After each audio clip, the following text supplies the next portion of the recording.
Господин Азевски, состојбата во Македонија е дополнително комплицирана после референдумот, поделбите уште подлабоки, не се знае дали ќе одиме на избори предвремени, а вие организирате научна конференција идни предизвици на економскиот развој и економските политики на Република Македонија.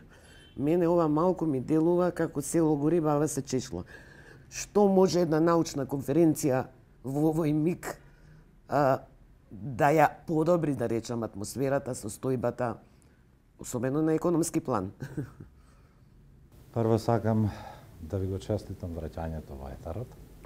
Добро, јас останувам во фокус. Така, али вашето враќање во етарот некако не потсеќа сите на убавите години на независноста на Македонија, кога се ствараше нешто и така натаму, кога владееше голем ентузијазам.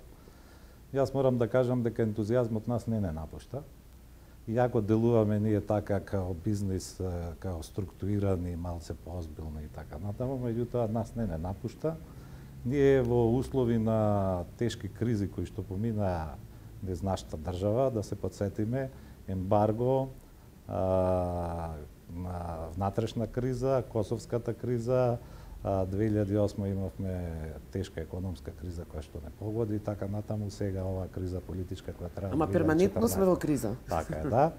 Така да ние станавме имуни, како на тие лековите кои ќе станеш имун. Навикнуваш на кризата. Навикнуваш на кризата и по тоа, така да ова е нешто што беше планирано одамна.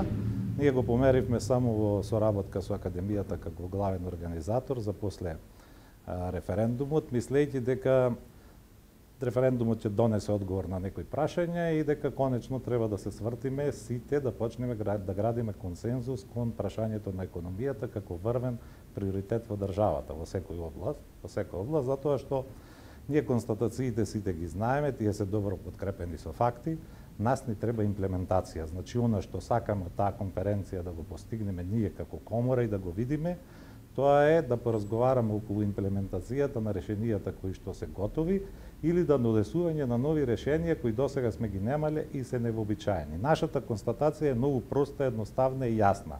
Со вообичаени мерки ние од оваа ситуација не можеме. Како го коментирате исходот од референдумот?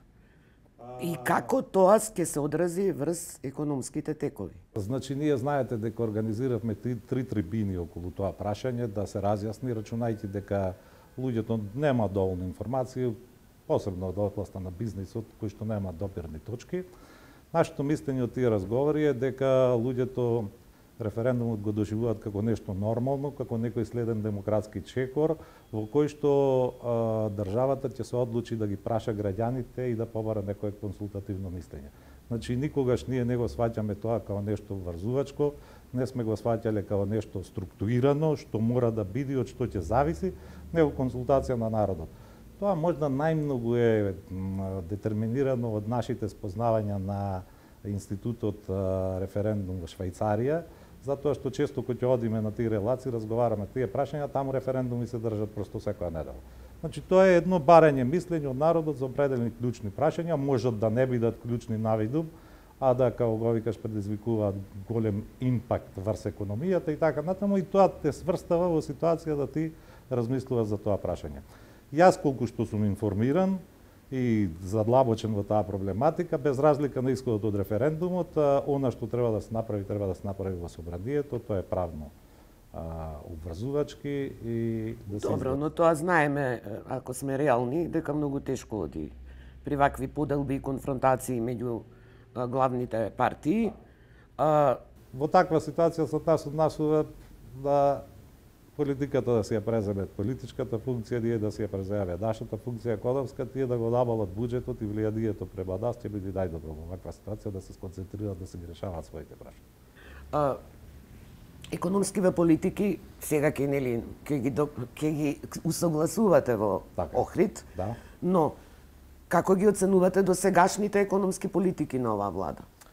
Ова влада действува во услови на перманентна криза од доаѓањето и притисок. Таа е формирана на едно мнозинство кое што не гарантира стабилност во испорачувањето на резултатите што се ветувани на изборите и Нашиот сенс и искуство од работењето секогаш ни даваше до знаење дека тука ќе има некаков проблем. Каков ќе и во кој... И дека тоа заради структурата на буџетот која што е детерминирана на високо ниво во учеството на државата и во процесот на вработувањето и во процесот на трошењата капитални и така натаму, остана на исто ниво и сега знаете како е. Ние сега викаме дека се намалила стапката на невработеност 21%. И ево да веруваме, иако знаеме дека нема пописи. Вие верувате? Значи ние не веруваме, зашто? Затоа што тие не сме ги вработиле ние. А ако не сме ги вработиле ние, ги вработила администрацијата. И тоа е сериозен проблем за нас. Господин Азевски, како да го објасниме овој феномен? Мнозинството, имам впечаток, како да сонува да се вработи државно. Дел од бизнис секторот исто така како да екзистира на пазарот за да добие тендер од државата. Па тоа ниво социјализмот, мислам, не беше до таа мерка. Значи, ние имаме ситуација, круцијална констатација на Стопанската комора од пред 10 години е дека ние сакаме да градиме капитализам без капиталисти и сакаме да градиме капитализам без профит. Значи, тоа е одговорот на тоа прашање. Ние имаме три сериозни дискрепанции во општеството кои што мораме да ги решаваме, а сега се правиме слепи и околу нив одиме. Тоа е односот меѓу капиталот и трудот. Денеска во Македонија нити работниците задоволни од газдите, нити газдите од работниците. Второ, ние имаме издржавано население кое во огромен број кое што активното население веќе не може да го издржи. И трето, имаме дисконтинуитет во примопредавањето на власта во делот на легислативата. Значи, дојди нова власт, не важи ова, ќе важи ова, ја што кажувам и така натаму. Секаде современиот свет работи на континуитет во тоа, без разлика што се сменува власта, правниот континуитет во државата остана. Така, но еве ние 28 години од независноста останавме на опашката од целото обкружување. 90-та Македонија беше и пред, да речам, Бугарија, Романија. Еве една компарација да направиме со Словенија. Да речам, горе-долу број на жители, територија тука негде. Огромна е дискрепанцата која е направена. Што е клучот на Па јас сум присуствувал на сум присуствувал на милиони собири компетентни за ова прашање. Првата констатација секаде е дека државите од источниот блок се развија со помош на буџетската компонента и сериозната меѓународна подршка. Значи, ние тука не одигравме најдобро. Значи, се сеќавате вие долги години, 10 години, нивото на искористеност на капиталните инвестиции од буџетот беше 40%. Па на крајот ги пренаменуваа за ова и така натаму и се толерираше една таква ситуација долги години. Втората компонента, што јас би ја поставил за мене лично под прашање, али верувам во нејзе, затоа што ја слушам на многу места, тоа е прашањето на на човековите права и слободи. Значи, не можеш ти да направиш економски пресврт во земја во која што не се расчистени тие прашања. На бизнисот му треба чиста позиција предвидлива пред него. Многу луѓе ова ми го кажувале и од Полска, и од Чешка, и до Вишеградската група, и од сите тие што се развија во транзицијата, и во една Словачка, и во една Маđарска, и така натаму, сите тврдат дека тоа е круцијалното прашање за кое што тоа кај нас е маргинализирано. Значи, ние останавме на социјалистичките постулати за бранење на колективните права наместо на индивидуалните права. Порано беше работничката класа, сега значи ти не си направил кривично дело затоа што си припадник на некаква националност или на политичка партија. Значи, мене ме оптужуваат заради тоа, не бе брат, тебе те оптужуваат затоа што си направил криминал. Ние тоа прашање не го расчистивме. И одма вечерта ги излезе на телевизија, јас сум обвинет заради тоа и тоа, јас сум обвинет заради тоа и тоа. Значи, темелот на таа промена мора да биде промената во сваќањето на и почитувањето на луѓските права, на човековите права. Како тоа ќе го изведеме, тоа има механизам, треба да го купиме и да го донесеме. Но состојбата ни е следна. Партиите служат како агенции за вработување. И ако ќе се случи таа промена на власта, дел ако не добијат вработување или функција се разочарани и се гласат против собствената партија. И тоа е длабоко вкоренето во сите партии. Тоа значи дека да излеземе ние? Значи тоа значи дека нашите партии немаат идеологија, нашите партии имаат интерес и базираат на интерес, а тоа се вика малтене мафија. Значи А една партија мора да има идеолошка заснованост. Значи, зошто јас припаѓам таму? Припаѓам заради нивото на капитал, припаѓам заради тоа што ги прифаќам тие начелни одредби нивни, прифаќам затоа што ми се кејф ми е да припаѓам на една таква структура која што има напредни или конзервативни сваќања и така натаму. Значи, не препознавајќи кај партиите некаква, да речеме, идеологија, луѓето се определуваат врз основа на нивниот најелементарен интерес, а тоа се вика правото на вработување данес. Да, но во една пригода зборувавте дека на Балканот корупцијата царува, значи целиот регион. Не е 42%, е 100% јас велам. Значи не може да биде корупцијата 42%. Добро, но нити 54, значи, да измери. Или е, или ја нема. Сега како, ако таа корупција има и во тие држави што отидоа многу пред нас, кој е нашиот фелер, дефект овде? Па, видите сега, корупцијата е рак рана на целиот свет, на целиот систем. Али вие споменавте Словенија. Ако Словенија одвојува за здравството 3 милиарди, а ние одвојуваме 350 милиони, тие паравразирани бројки што ќе завршат од коруптивните сделки и така натаму, се различито ги посматраме. Значи, таму има, се создава вредност од која што може нешто и да се земе. А овде се зема од тоа што не е создадено. Добро, но има чудна една овде култура на живење кај луѓето, филозофија, а тоа е нив не им пречи да ги крадат. Тие сметаат дека тој што е на функција е нормално тоа да го прави и сега го имаме последниот случај во Ново село. Градоначалникот што беше обвинет за шверц, повторно е избран за градоначалник. И Ново село имаше најмал одзив за референдумот. Значи на луѓето тоа не им пречи. Мислам, судската постапка не е завршена. Луѓето се осмелуваат затоа што не веруваат во механизмите на правната држава. Ама еве и во ВМРО ДПМН цело би претходно раководство буквално е на суд и граѓаните си гласат, нив тоа не им пречи. Па видите сега, значи, јас реално кажувам дека состојбата со корупцијата на Балканот е целосно таква. Решението ние сите го знаеме. Тоа е подигнување на нивото на животен стандард. Да се створи таква дискрепанца во која што ти ќе земаш таква плата со која што нема да бидеш мотивиран тоа да го правиш. Значи, кој ќе ми кажеш ти дека просечна плата е 300, 400, 500 евра во овој регион за средната класа, ти одма кажуваш дека нивото на корупцијата е на највисоко ниво. Тука нема што да се дискутира. Да направиме ваква една разлика. Македонија да остане вон евроатлантскиве структури, НАТО пред се, нели, во случајот, ако се во ова договорот со Преспа, нели, не успее да се ефектуира преку амандманите, кои се реперкусиите за македонската економија? Видите, искуствата мои покажуваат, јас не се правам дека сум некој голем познавач, нити сум доволно возрасен да можам да изиграм некој гуру и да кажувам примери и така натаму, меѓутоа не знам да држава пропаднала од економски причини. Државите пропаѓаат од геополитички промени. Значи, една Грција беше во тешка криза, не пропадна. Кризите на буџетските дефицити и на вкупните надворешно трговски биланси на Италија, на Шпанија не се ништо подобри. Чак може да се рече дека се и полоши. Структурата на бизнисот во Западна Европа веќе почива 70% на услугите, што според нас е проблематично доста и така натаму. Меѓутоа тие обстојуваат. А кога пропаѓаат? Кога ќе има големи геополитички потрси како 90-тите години. Значи, нашиот опстанок не зависи од ова и тоа се злоупотребува кај нас, него зависи од X причини.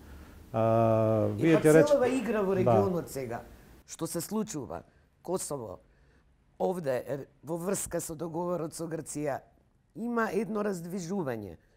Кои се последиците за Македонија? Значи има политичко раздвижување, али јас не гледам никакво економско раздвижување, затоа што во рамките на ЦЕФТА нас размената ни е падната за 8%.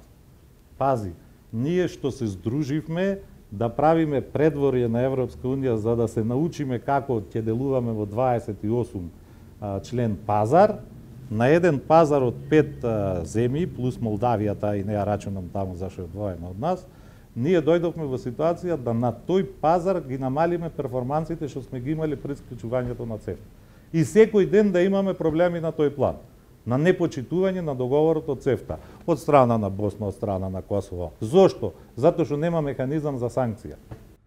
Ако споредиме 90-та, Македонија нели кога стана самостојна држава, 91-та, и економските показатели денес, 2018-та, како стоиме?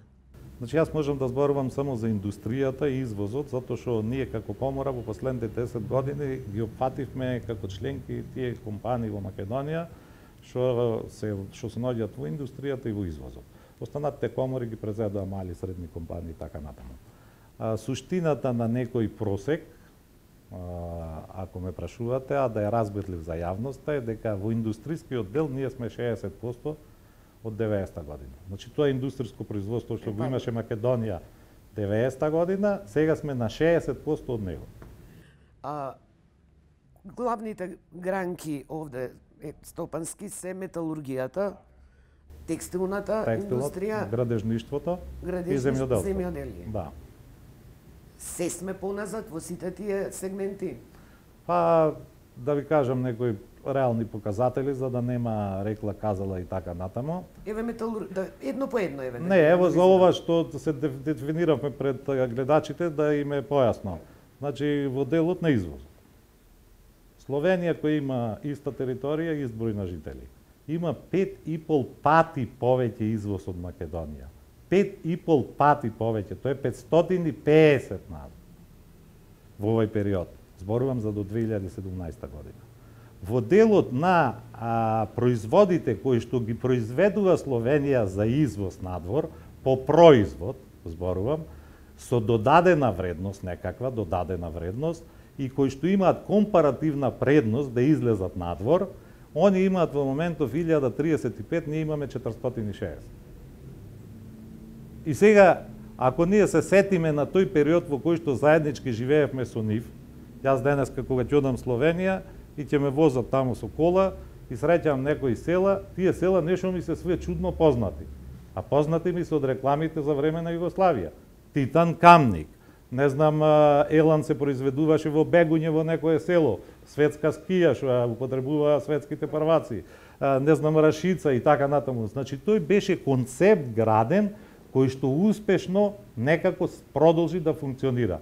А нашиот беше засечен 91 година со растурањето на Југославија и почна да се гради нешто наново. Тоа наново не доведе до ситуација, наместо да произведуваме делови за тенкови, да произведуваме делови за авиони, за коли во Крагуевац и така натаму, да произведуваме за широка потрошувачка, како се вика, од прехранбената индустрија, од кондиторска индустрија, и да се фалиме дека извезуваме во 30-40 земји. Тоа е сериозен успех за нас ако ти си рушил све и си тргнал наново. И свака част, јас тоа го потенцирам и му честитам на тие. Ама Словенија извезува во 150 земји. Што правиме? Како ќе ја надополниме разликата? Вие се сеќавате на нашето истражување нарачано од Виенскиот институт, кога дојдат да го презентират и кажат дека ако продолжиме вака 6 години ни треба да ги стигнеме. А они одат со побрза стапка на рача. 6 години ни требаат за да стигнеме до европско ниво. Така е. Со оваа стапка. Со оваа стапка. А мислите дека има шанса да ја згонимаме? Па стапките, ево можам да ви ги кажам, просечна за нас е 2000-2017 2,7% и сме на последно место од регионот. Сите други имаат, како го викаш, просечни повисоки стапки да раст од нас. 3, 3,7, 4,2 и така натаму. Добро, овој феномен. Се даваа со години субвенции во земјоделството. Да. А резултатите од тоа се поразителни, дека ние увезуваме повеќе сега земјоделски производ. Фрустрирачкото чувство на македонскиот граѓанин, на македонскиот просечен бизнисмен е тоа што он ќе настрада за беззначајна општествена опасност, така се дефинира во кривичното право. Значи ќе скиниш некоја цвеќе од паркот градски, ќе те фати полицајецот и ќе платиш за тоа казна. А нема да одговара он што направил штета во проекциите и донесол материјална штета за државата со милиони и милиарди евра, таквите кај нас не одговараат. И тоа е фрустрирачки, тоа те убива, тоа те демотивира. И сега треба јас да излезам и да го мотивирам, ти ќе работиш, ти ќе направиш, ти ќе Значи тоа е дискрепанцата што ја реков меѓу капиталот и трудот. Сериозна анализа, зошто на толку стотина милиони евра вложени за субвенции, резултатот е ваков. Значи нас на секое ниво ни фали прашањето на одговорност. Не можеш ти да бидеш избран со помпа во владата ако ќе си одиш како го викаш на задна врата да излезеш. Не ќе излезеш на предната и ќе кажеш што си напред, затоа што тука има мерливи параметри. Колку бил, како го викаш, бруто домашниот производ во тој период, колку била инфлацијата, колку девизните резерви, значи има параметри. Јас кога презедов владата беше толку. Значи то треба да се покаже со личен. Кога си отидов беше толку. Така и министерот, така и директорот на институцијата, така. Кај нас таа работа не постои. Ама ако гледате, власта и опозицијата излагуваат секој со различни бројки. Тоа е чудесно. За било што. Па како ќе излезат со реални бројки кога ние попис немаме 20 години направено? Кои се последиците од немање попис? Овде главно доминира нели пребројување албанци, македонци и други. А кои се последиците за економскиот развој? За економскиот ќе ви кажам, јас ако немав работа во овој период да не бев тука или на некое друго работно место и да се занимавав како еден имаше прочуен што поднесуваше господин Стар. Предуставен суд се сеќавате, значи да работев таа работа, ќе ги побие сите релевантни анализи и решенија донесени врз основа на тие анализи правно, затоа што 20 години немаме попис. Врз основа на шум изборувате. Врз што се прават проценти? Значи јас утре се припремам да настапам на конференцијата, ама да нема бројки на кои што некој ќе ми рече чекајте бе господи Дазевски, кои се овие бројки? Ти немаш попис. 20 години. Па јас не знам држава во светот што 20 години не прави попис. Ние не правиме попис на населението, ние правиме на индикаторите попис. И никој тоа не го зема за озбилно. Зошто? Затоа што ќе излезеле толку македонци, толку албанци. Абе доста тие се работи како го викаш од 90-тите години повидати. Дајте да видиме реално до што ќе живееме. Ти нели осеќаш дека прашањето за пописов уопште не се актуализира? Не. Јас некоја изјава ќе давам, некој негде како го викаш, ова години се навикнавме. Како да викнав, и сега никој не вели. И чак ти вели. Да, секој ти вели. Бројки сега прави. Ама тоа не може така вели, тоа треба 3 години припреми. Значи и од кој ќе почнеме да разговараме 3 години треба. И кои ни се перспективите? Кога еве ваков ни амбиентот. Доминантната филозофија на македонскиот граѓанин на живење е таа. Политичките елити, со или без наводници. Жал ми е што ќе морам да се префрлам на општествени теми, а не на економски, затоа што водам сметка, представувајќи институцијата да зборувам само за економијата. Добро, меѓутоа овде ќе морам да кажам една работа околу тоа прашање. Има една болест на сите болести, не се вика карцином, таа се вика носталгија. Значи миграции ќе имат и тие постојат и ќе бидат од различити причини и така натаму. Јас не се согласувам дека се само економски за тоа, тука има дел предизвици, брачни односи, деца и така натаму. Меѓутоа, едно е факт во тоа дека тежнението на тој што ќе оди е да се врати назад. Тежнението на тој што ќе оди тамо е да испраќа на своите пари. Ако ги прашате во Народна банка колку се трансферите, тие ќе ви кажат дека без тие ставки ние не ќе можевме да држиме платно-билансна позиција макроекономска стабилност во државата. Така? И ден денеска. Значи, они ќе остаат врзани за нас. Моje мислење е дека националните држави ќе обстанат уште 50 на години, за да ги бранат нациите кои што противно според мене би исчезнали. Значи како една Словенија, една Македонија, една Црна Гора нарочито и така натаму би останале. Значи ние треба да се припремиме да действуваме паралелно.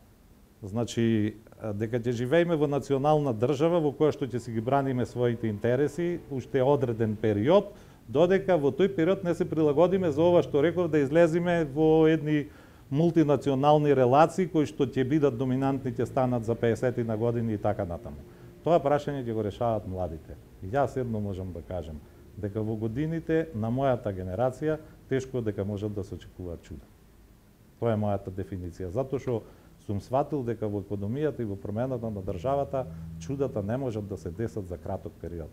Ќе остане ли Македонија изолирана доколку пропаднат сите овие собраниски обиди за договорот од Преспа? Па чудно, а вистинито Македонија најубаво живее, најубаво македонскиот граѓанин се осеќа кој ќе тотално изолира.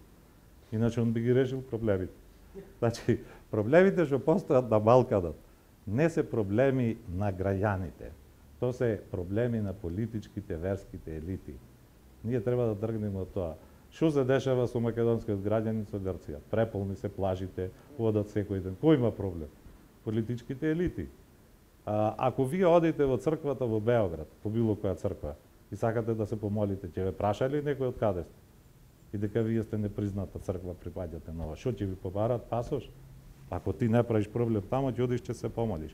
Значи, ние во бизнисот сме тргнати од таа логика. Значи, нас не интересира елитизмот, нас не интересира бизнисов да врти. Ние ќе најдеме начин и кога ќе има и ембарго, ќе свртиме вака. И тоа е како живата. Има една материја жива што се употребува во тие термометрите, како се викаат. Значи, како да ја пуштиш, таа негде оди налево, надесно, тоа е бизнисот. Или еден тука добро кажа стопанственик, наш познат, бизнисот е како велосипед. Ако не го вртиш, ти ќе паднеш. Значи, мора да се врти постојано. И сега што е? Ако тие луѓе, кои што се тука околу мене во Стопанската комора, ја изгубат надежта во правосудството, изгубат надежта во владата, изгубат надежта во министерствата, и дојди овде после се тој дебакал, дојди кај мене и си го пропастува бизнисот заради тоа, и сега јас уште треба да му дам негативна енергија.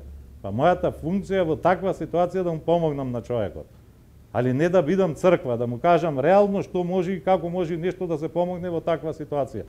Значи, улогата наша е, како го викаш, токму да го пребродиме, да бидиме тој амортизационен механизам во кој што ќе го убедиме дека треба тоа, како го викаш, бизнисот да се свати како динамична категорија. Дека тие што седат таму по влади, по министерства се променливи, дека ќе се создадат подруги услови. Во проектот 2014 многу се зборуваше за проектот, па да кажуваат луѓето мислење и така дата, јас видов една така ситна грешка. Има еден бик таму негде поставен на улица Македонија. Тој бик требаше да се постави пред Стопанска комора. Затоа што бикот што е поставен на Уол Стрит на 15 декември 1989 година е да покаже снага, моќ, одлучност на тоа карактеристики што го красат тоа животно. Значи, во ситуација кој ќе пропаѓаат берзите, кој ќе паѓа све, дека има некој што влева оптимизам дека тоа ќе заврши и ќе влеземе во нов инвестиционен циклус. Стопанската комора е стручна асоциација што мора да го дига, да ја дига тензијата на оптимизмот. И да ги охрабрува. Успевате во тоа? Па сега, знаеш, некогаш се трудиме, некогаш смешно тоа изгледа, затоа што фацата тоа не ти го покажува и така натаму, меѓутоа во секој случај ние имаме голем исчекор последните 10 години во делот на отвореноста на бизнисот.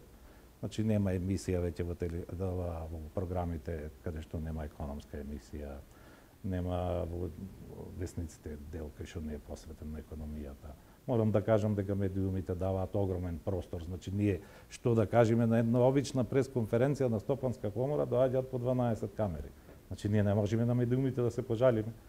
Значи ние треба да се пожалиме на координацијата, на лобирањето, на институции, на поединци во кои што не веруваме дека ако се здружат на оваа основа да наметнат економијата во врвот на државата, дека ќе имаме подобар бенефит за сите нас.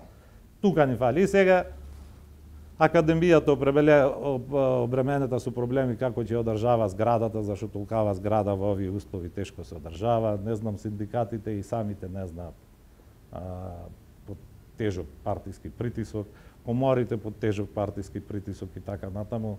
Тоа се институциите, уствари, универзитетите, да не зборувам, знаете што се дешава со нив. Значи, тоа е милјето кое што треба да го створи корективниот фактор. Ако власта и опозицијата не можат да се договорат за нешто, тоа е тој корективен фактор што може да ја потурни работа понатака. Меѓутоа, веројатно на некој му одговара тоа да не е така. Јас ви благодарам за разговорот, а ќе ве побарам да видам колку ќе го држите оптимизмот после научнава конференција во Охрид.